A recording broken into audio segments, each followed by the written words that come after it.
Okay.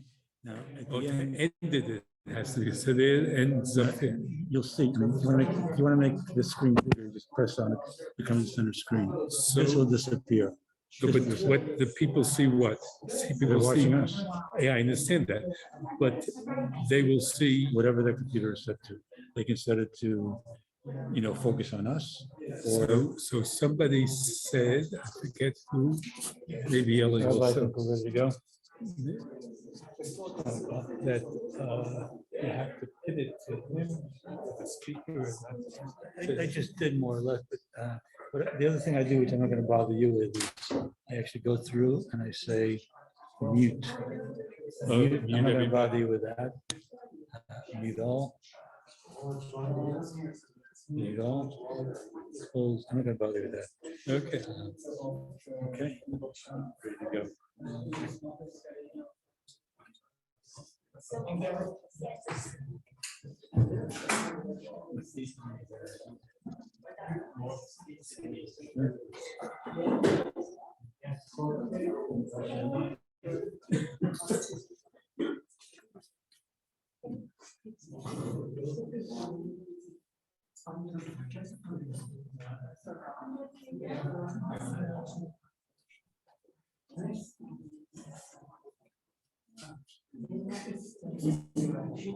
How are you? You only be well.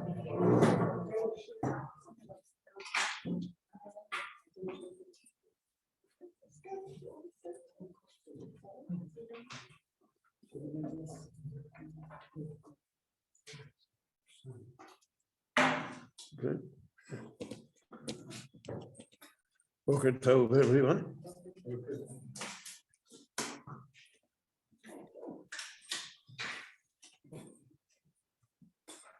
There's one mitzvah that is repeated more times in the Torah than any other mitzvah, and that has to do with treatment of gerim.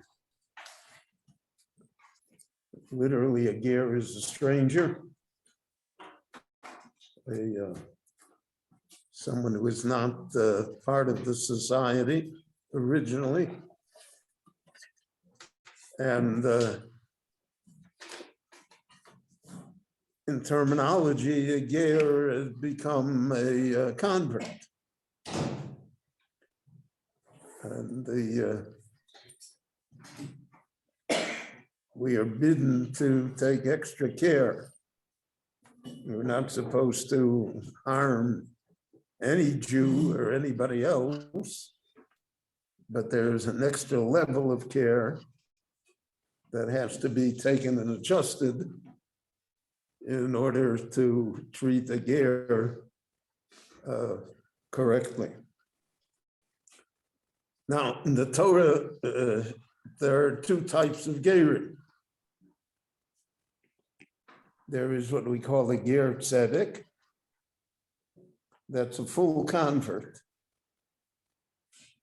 A non-Jew that wants to become Jewish. He or she agrees to accept all of the mitzvot. If he's a male, he undergoes circumcision. Ger tzedek is immersed in the mikveh and proclaims in front of a beit din his willingness to abide by the laws of the Torah and to be a member of the Jewish people. That's a ger tzedek. Then there is somebody that's called a ger toshav. We meet him in this week's Parsha.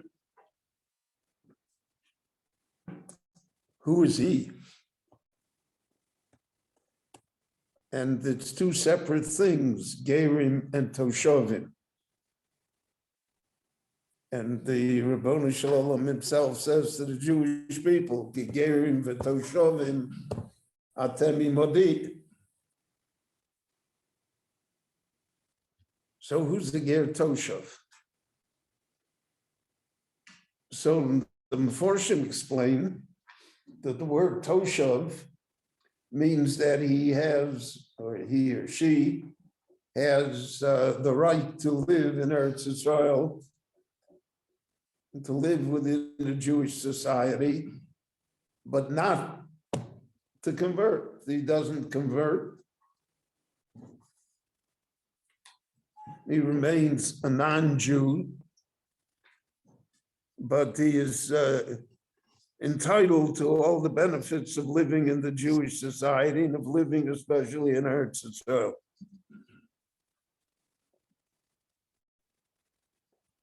So how does one become a Ger Toshav?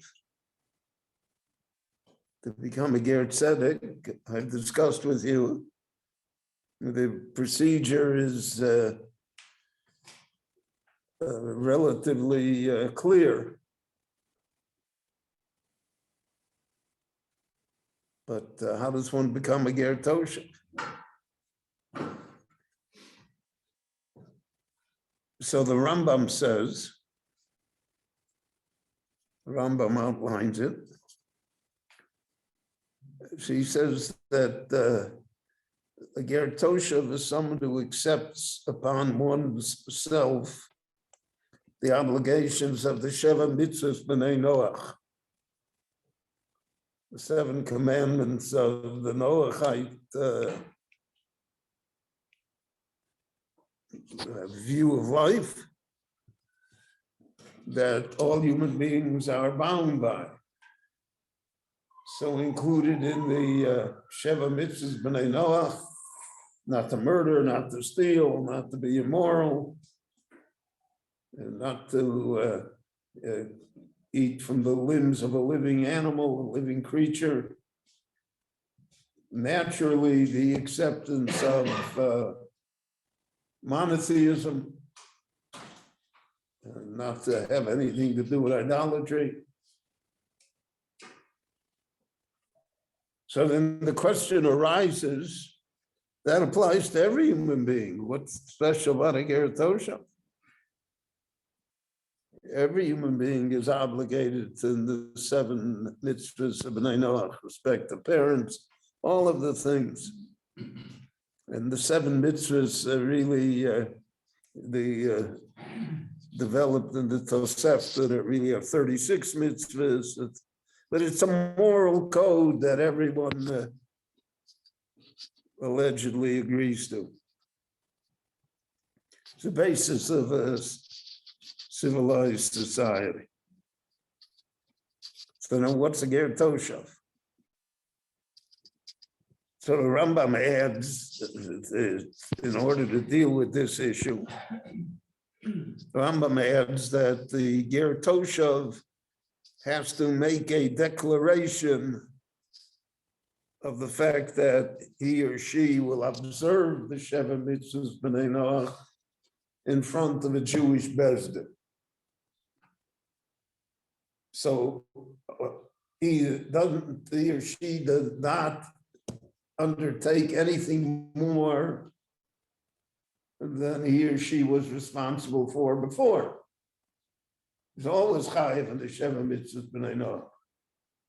What makes the person the Ger Toshav is that there's this formal declaration of the acceptance of the Sheva Mitzvahs in front of a Jewish Bezdin. That's the sheet of the Rambam.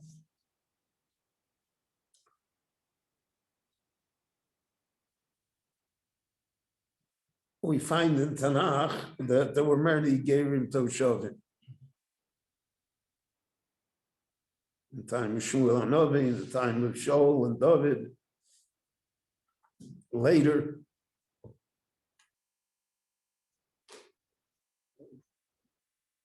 there were the general of Aram, who was cured of Tzorat by Elisha, by the prophet. He in the Gemara, he's listed as a Ger Toshav.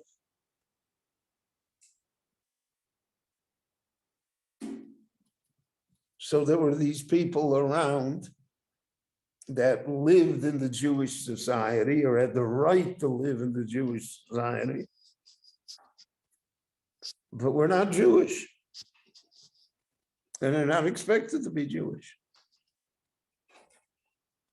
But the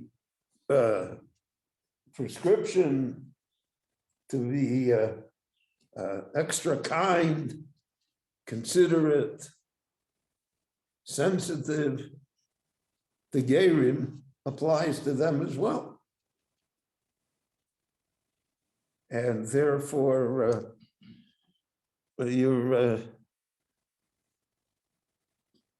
see, there's a difference between, for instance, the Givonim in the time of Yoshua, who joined the Jewish people and converted, and they hid the fact that they were really Canaanites. So, but they are real converts, even though there is a stigma attached to it. We're talking there about Gerit Tzedek. The Gerit Toshavim is a different matter completely. So that's the Rambam. There are many Rishonim that have a different opinion.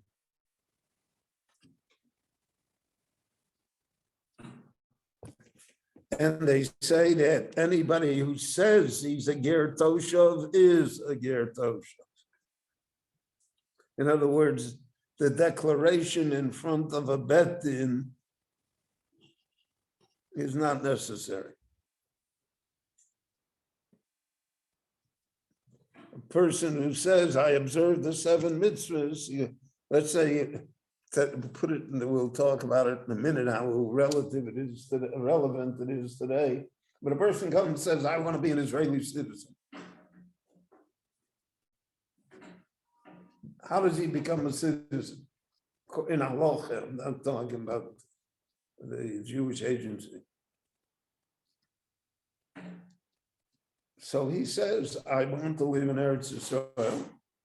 I want to be able to own property in Eretz Yisrael. I want to tell you that I am a fully observant Noachite. I observe all of the Sheva Mitzvahs B'nai Noach. He does not go in front of a Bezdin. He tells it to a clerk in in the Misrad HaKlita. So according to many of the Rishonim, he is a Ger Toshav. That's sufficient to be a Ger Toshav. Once he's a Ger Toshav, he is entitled, so to speak, to all of the benefits of living with Klal Yisrael in Eretz Yisrael. So we have here a fundamental difference as to whether or not a Ger Toshav requires formal conversion, which a Ger Tzedek requires, or whether a Ger Toshav is a much more elastic situation. It doesn't really require all the formalities. But he is a Ger Toshav.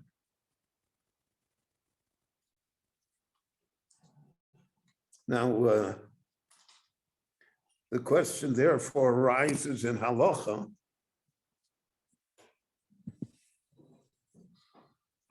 Is there such a thing as a Ger Toshav Bizman Hazeh in our time? In other words, all the examples of Ger Toshav that we find were in the time of the Beit HaMikdash, or were in the time of the prophets of Israel, prophecy was present, etc. But since all of that is gone, that really depends. So they want to bring proof that there were Gerim Toshavim in the time of the Bayit Sheni. But the time of the Bayit Sheni, there also was a Beit HaMikdash.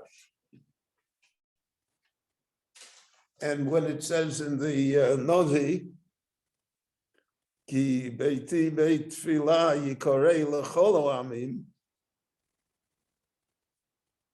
that means that that the Novi says that the Gerim Toshavim will operate in the Mikdash, so to speak. They will also be part of the Jewish people. They'll be able to bring sacrifices, korbanot. They'll be able to benefit from the Beit HaMikdash. So what about Bisman Hazeh? What about today? No Beit HaMikdash. Now, in our time, it became more complicated because there's a Jewish state, so to speak, that controls the land. The Jews have independence here. It's called the Jewish state. So then, to attach oneself to the state, but not to Judaism. So that's one question. Is that a ger toshav? We live with that problem, and it's a very severe problem. But you have a lot of people here in the country who speak Hebrew, who serve in the army, who pay taxes, and are not halachically Jewish.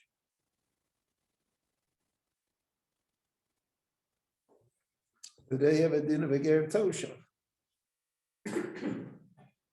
If they have the status of a ger toshav, then we have to do everything possible to bring them nearer to us, to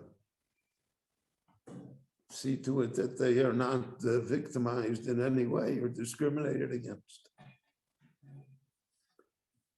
But if there is no din of ger toshav bisman hazeh, and there are many Rishonim who hold that ger toshav only will apply in the Messianic era, doesn't apply anymore. So then we have a problem. What are these people? So we can artificially say they're citizens of a country,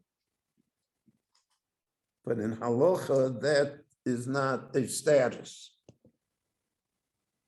A citizen of a country doesn't exist. Now, there's a practical problem here that we see. This year is the Shemitah year, right? We assume that it's the Shemitah year. There's not clear, the dates are not exact, but let's say we've accepted that this is a Shemitah year. So beginning in the 1870s, 150 years ago, a question arose whether Jewish farmers here in the country are obligated to observe the Shemitah year. At first, it was not much of a problem because there weren't many Jewish farmers. However, the Baron Rothschild started to finance what he called colonies here in the country, like the Rishon LeZion, other places. And he made a wine company called Carmel. Called it Carmel Mizrahi, East Carmel, because West Carmel was in France.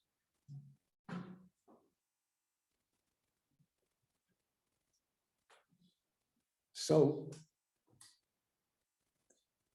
the colonies were supported by the Baron, but they also were supported by the Chovevei Tzion, which was an organization in Russia of Jews of all stripes that raised money to support Jews who lived here in the land of Israel.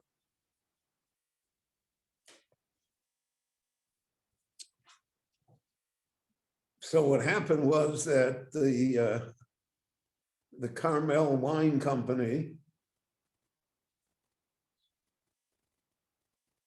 was going to produce grapes and wine for Shemitah year, I think it was 1882.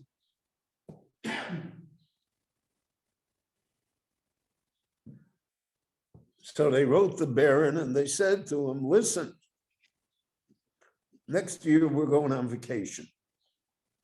We're not going to work anymore. Just send a check. Shemitah. We'll have study groups. The vines will rest from producing. We're not going to work. The Baron felt that he was being taken advantage of. He did not invest in Carmel wine in order to become a millionaire. He already was a millionaire. To him, it was a noble and spiritual endeavor for which he was willing to sacrifice money. But here he felt he would be taken for a fool. They're not going to work. They're not going to do anything. He's going to support them. And part of his idea from the beginning was that he's trying to create a situation where Jews in the country will be self-sufficient, where eventually they don't need money from the outside. They have an economy that will generate sustenance for everybody in the country. So he said, no, he's going to close down the colonies. At that time, the colonies were populated by Rabbi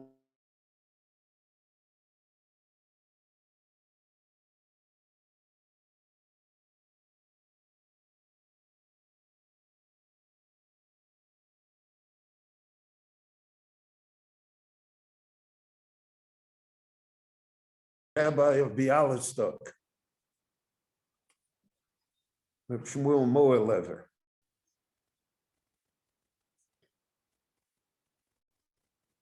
And he really was frightened that the whole enterprise would now collapse. So he went to the great rabbinic authorities in Eastern Europe that they should somehow find a solution to the problem. And he came to Rabbi Yochanan Spector, who was the Rav in Kovna, Kaunas in Lithuania, and was like the leading posek of his time, and to other Rabbonim. And they created the infrastructure of what we call today the Heter Mechira.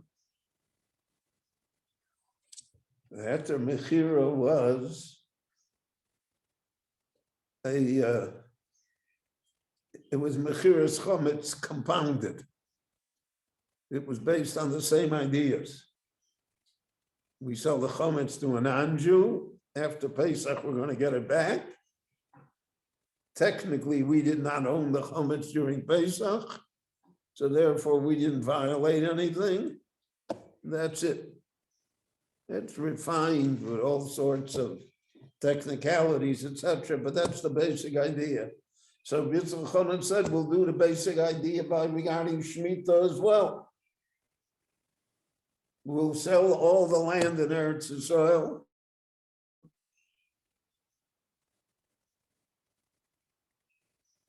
to a non-Jew. And when the Shemitah is over, we'll buy it back. We'll get it back. Now, there are all sorts of technicalities introduced here as well. But basically, that was the idea. It was supported by David Tevel Minsker, Nachlas David, and by other great Rabbonim in Litten. It was very, very well accepted. There was one major dissenter, though, and that was the Netziv of Volozhin, Reb Naftali Tzvi Yehuda Berlin. Now, the irony was that the Netziv was the president of the Chovevei Tzion. And he has long tshuvas in his in the Hamek that he writes, in which he says, basically, he says, this subterfuge is in order to avoid a rabbinic problem, because Shemitah B'zman Hazeh, everybody holds is only the Rabbanan, so it's only a rabbinic problem, and we're not sure what year the Shemitah is or not. So to avoid what, quote, is a minor, unquote, problem, we're going to violate a Torah principle.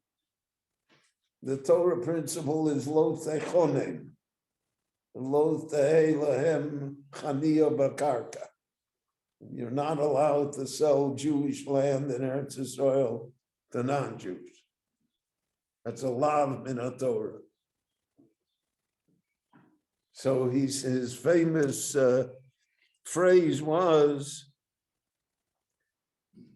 that in order to flee from the bear, you run into the mouth of the lion. And therefore, he said the heter is not viable. Now, the opposition in the Netziv was a major, major blow. And the argument that he put up is a legitimate argument.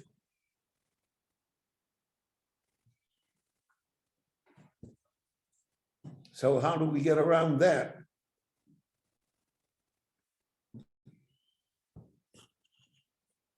So Rav Kook, in his famous book, Shabbat Haaretz, discusses the issue. And he says that the Muslims who live in Palestine with us are Gerim Toshav. They have a din of a Ger Toshav. There is no prohibition to sell Jewish land to a Ger Toshav. And therefore, he said, we have to find a religious Muslim, so to speak, which there are many, and we'll sell the land to him. And he is allowed to own land in Eretz Yisrael because he's a Ger Toshav. Now, this assumes that there's a Ger Toshav B'zman Hazeh, that in our time, this status of a Ger Toshav exists. And it also assumes that he doesn't have to do anything to become a Ger Toshav. He just has to agree to the 7 Noachite principles, which Rav Kook said and other Meforshim agree. I mean, the religion of Islam agrees to.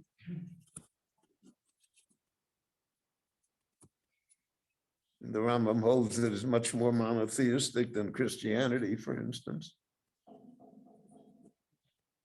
And therefore, that's the solution. And that has been the solution for the last 150 years.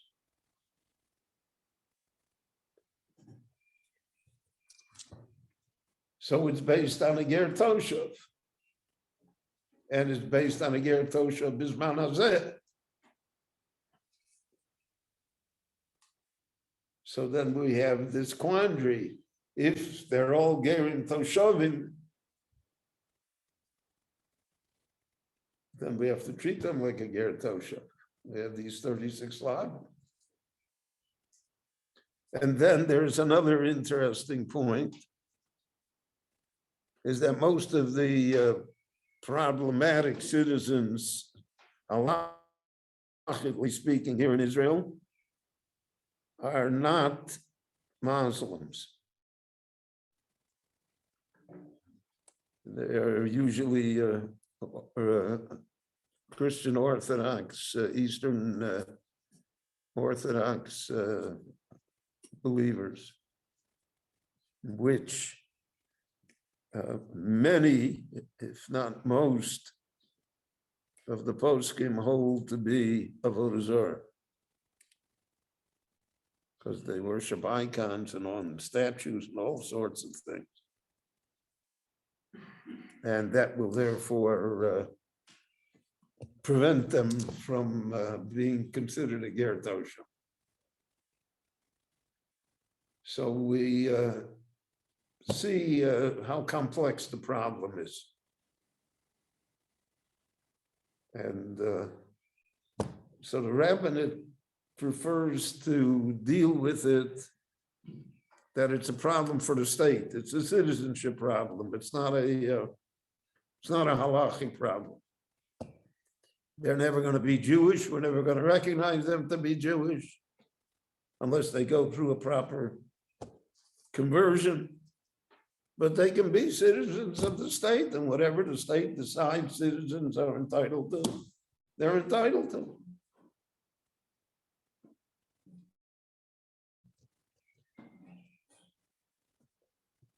Whether this is in the long run a viable position is difficult to ascertain, because now you're talking about X number of people, but the X number of people have children, have grandchildren, have great-grandchildren.